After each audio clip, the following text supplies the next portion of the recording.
All right, welcome one, welcome all to our UFC Vegas 98 preview. It's a really exciting card, honestly, especially for an Apex card.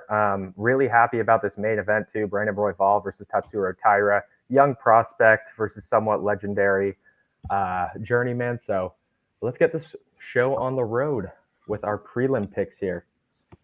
All right, let's right into it. Cool. All right, so for our one and only prelim pick today, we have Temba Garimbo. He's been our pick in past bouts too. I don't think since he's been in the UFC and we've been doing UFC pods, any of us have ever picked against Temba. And I'm going to go with him again here. He's $2.22 going up against Nico Price, who's $2.82. And Nico Price is a really fun guy. He's kind of one of those guys that's just a black hole for money because, like, one fight he can win in a huge upset. The next fight, he just gets absolutely destroyed. But he's very versatile, super fun, take one to give one kind of guy. Good striking. He's got good submissions, 2 KOs or multiple KOs. Yeah, basically, like I said, he could beat your favorite fighter on any given day and also lose to absolute cans on any given day. And he's coming off the underdog win over the Great White, Alex Morono, who's also fighting on this card, where he got a takedown pretty much instantly, got the control, got it done. And Temba is mostly a distance striker, I would say, manages range well, picks his shots, is patient, technical. But also good at finding his openings. He'll charge in when he sees an opening and then dip back out, rinse and repeat. Good takedown defense, also good offensive takedowns. Like I said, 10 in 4 fights, looked good in his last fight. Yeah, and he's coming off the grappling win over Brahimi. So was Garimbo the guy that The Rock bought a house for? I have no Remember that idea video? whether I or think it not was that's him. the case. There's no The Rock, shot. I'm almost positive. It was like a guy who'd only fought a couple times, and he was like sending all of his fight checks back home to his family, and so he couldn't afford a place to stay. And I believe The Rock bought him a house. That is sick. I'm almost positive it's him, but that was a cool little other story on the side for Garimbo. Can you verify that right now? Yeah, I'm almost positive. Okay. But yeah, this is going to be a super fun fight. Dwayne The Rock Johnson surprises UFC fighter Temba Garimbo with new house. That's crazy. He had $7 in his bank account prior to his first fight, and The Rock bought him a house. That's Good guy. insane. Good guy, Rock. Dwayne. Yeah. But yeah, basically going with Temba here. Nico Price, I mean, he could win any fight. I don't think he's going to win this one. Temba is far more technical. He can also blitz you. He can strike. He can wrestle. He's just a better fighter, so I have no reason to pick against him, especially at cheaper prices. Love it. Cool. All right, moving on to this main card here. We've got Abdul Razak Al Hassan going up against Josh Framed. And Abdul is clearly the more expensive fighter here. That's pretty much reflected in all markets. I think it's probably not the best deal on PS for Abdul. I don't know if you can get better odds for him elsewhere, but yeah, it's a little more narrow elsewhere, but that makes you kind of get more value on Josh Framed, I guess, if that's the side you lean. Yeah, totally. And Josh is mostly a grappler, I would say. Athletic, has some power in his hands for sure. He's a great grappler, I would say. He sticks to that game plan well, which is something I like to see. When he can't find the grappling, he tends to struggle. Good cardio, though, powerful, decently well-rounded. One of those guys that doesn't have any sort of true martial arts base. He grew up training MMA. He's coming off a loss to Andre Petroski. I don't know how much you can really blame him for that, though. Like, Petroski just made it insanely boring, sat on top of him the whole fight, just couldn't get up. Abdul, really powerful striker, tends to chase finishes a little bit, which we don't like to see, but he does have martial arts training. He's a judoka. Really good at striking, though. In his recent MMA career, he's really put a big emphasis on the striking. I think he's been putting it all together a little better as of recent, coming off the no contest with Brundage, the classic Brundage move, illegal strike, forced a no contest, but he was looking pretty good in that fight. And I think Freeland has the opportunity here to make it a more difficult fight. Like if he were to go with a fight plan that he never goes with, because there's a big reach advantage, big height advantage. If he was able to fight from range, I was like, oh, this might be a little bit hard for Abdul to close the distance and get his striking, get in the clinch, and use his judo. But Josh Fremd literally has no backup plan to bail him out here. Abdul's reasonably enough well-rounded, good enough takedown defense. He's a judo practitioner. He's going to be able to throw Josh Fremd around on the feet. He can also knock him out standing up with his punches. I'm reasonably high confident pick in Abdul Razak here. I'm going to take the value on the Fremd side. I think he finds a sketchy decision here, or at least a pretty dominant decision, even potentially. I haven't trusted Al Hassan's ability to do much damage on the ground or even just kind of outpoint his opponent. He's kind of a non-factor there. And I feel like Fremd at least could do some wrestling there and kind of just outpoint his way to a victory. So yeah, I'm just going to take the underdog here. Hell yeah. All right. Let's move on to the next. Oh, come on. There we go. We've got Daniel Rodriguez, PredictionStrike fighter, going up against the Great White, Alex Morono. Grant, you want to take us away with this one? Yeah, I have Rodriguez. On PS, you're getting a slight upgrade on the value compared to most markets. You're getting pretty much 2-1 across the board. I feel like Daniel Rodriguez here has the experience to get this one done. We just touched on Alex Morono a little bit. I'm not super confident. I don't really love the way he fights all that much. Decent at defending takedowns, but I like the volume that Daniel Rodriguez tends to fight with. I think he'll push the pace in this fight and could potentially even get a finish in this one for a little extra boost there. I like it. I think I'm also going to lean with Rodriguez. Alex Morono is definitely another one of those guys that's like a black hole for your money. Really, really hard to trust. Like betting for him, betting against him. But I just think we can trust Daniel Rodriguez's game plan a little bit more.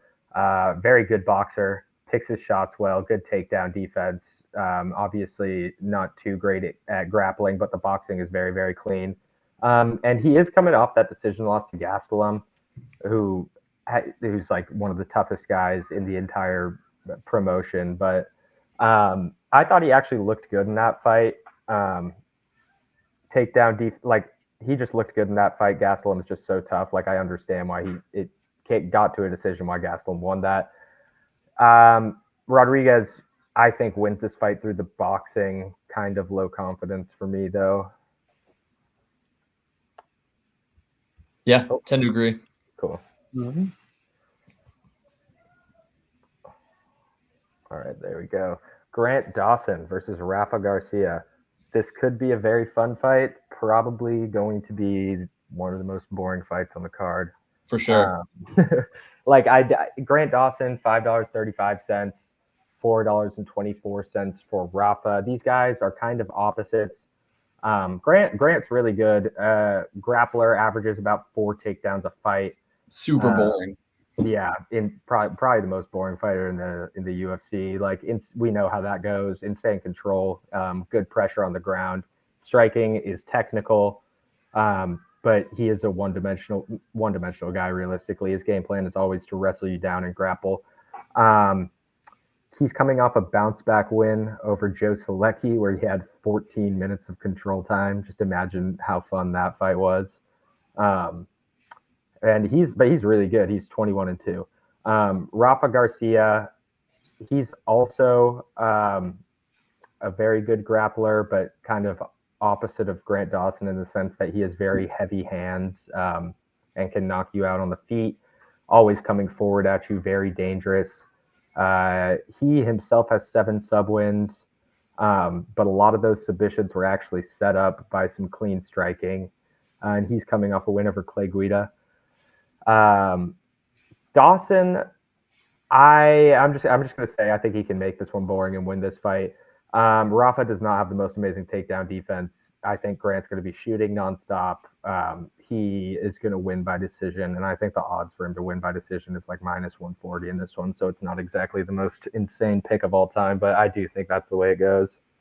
Yeah, it's going to be boring, but I think Dawson does get this one done. Again, a situation where you can get a little bit better value on PS here. That Bobby Green fight, I feel like you can kind of just throw out of the window. It felt super fluky with a knockout within the first 30 seconds of the fight, basically, which is a little concerning. And it feels like a situation where if he comes up against an opponent with heavy hands, like you touched on here, there's a path for a quick knockout or him to get hit with something. But I feel like he's probably learned from that situation. And I think he's more talented than most of the other fighters in his region in this division. And I feel like that was just kind of one bad showing. And I feel like he's going to be able to dance around blows here and take the victory here. Yeah. Cool. Moving on to our next fight, we have Chidi Njokuani versus Jared Gooden. And this is here. Yeah. Okay, good. The fight got moved around a bit. This used to be in the prelims, I think, got moved up to in the main card. They're the same price, essentially. Gooden is tried and true vet, kind of insane considering he's really not that old. Chidi, very, very good striker. Solid range control, kind of low volume, but really, really good footwork, good movement. Just good striking defense in general. Definitely can have success against him in the wrestling if you are able to close distance, which is, if you're experienced in that side of MMA, it's not that hard to do against him. He's coming off a win over Reese McKee, where he threw a good amount of leg kicks, invested early, won pretty convincingly there. And Jared, very explosive, powerful hands, speedy, athletic, basically just super explosive, not technical really at all. He is back in the UFC after being cut in 2021, going 1-3 in the UFC, then won some regional fights, coming off a win over Wellington Turmer in the UFC. He's 1-1 now. And he has been grinding regionals. He did win his most recent UFC fight, but I honestly think Chidi should just blow him out of the water here. I think if he was higher volume, he would probably stand a better chance, but Chidi seems safe to me. I think he's the better fighter. What do you think about this one, Grant? Yeah, I mean, I'm probably staying away from this one. The value here is probably on Chidi on PS, or definitely is, but he's just been kind of an inconsistent fighter. He's dropped 3 of his last 5, 2 by knockout, 1 by a split decision, which was a little bit sketchy against Albert Jurayev.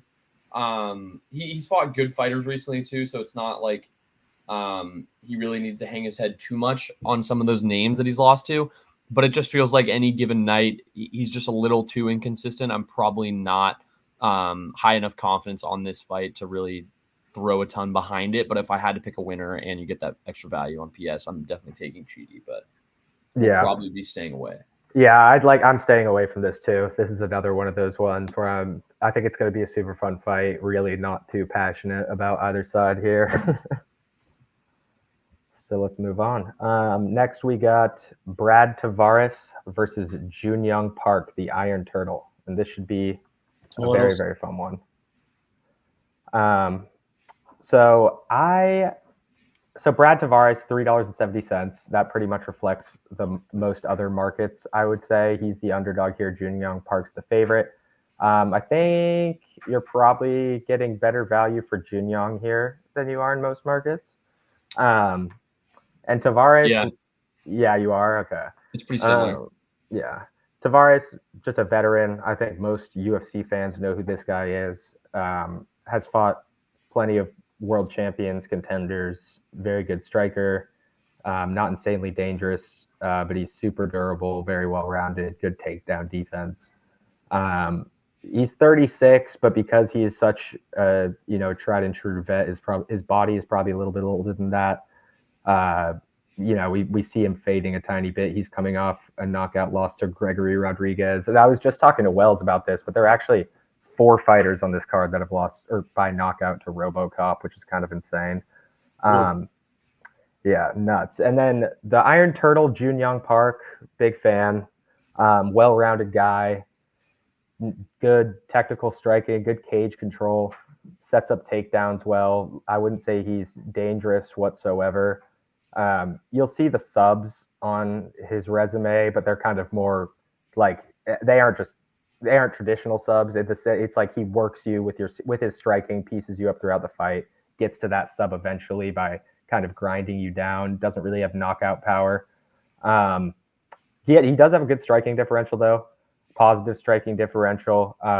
Averages 2 takedowns a fight, good cardio, very athletic. He just beat Andre Muniz, or lost to Andre Muniz, sorry, where he gave up 11 takedowns in that one. Looked super sloppy, if I'm being honest. In the last 12 months, I mean, Bruno Silva knocked him out. Rodriguez did too. He's not dangerous at all.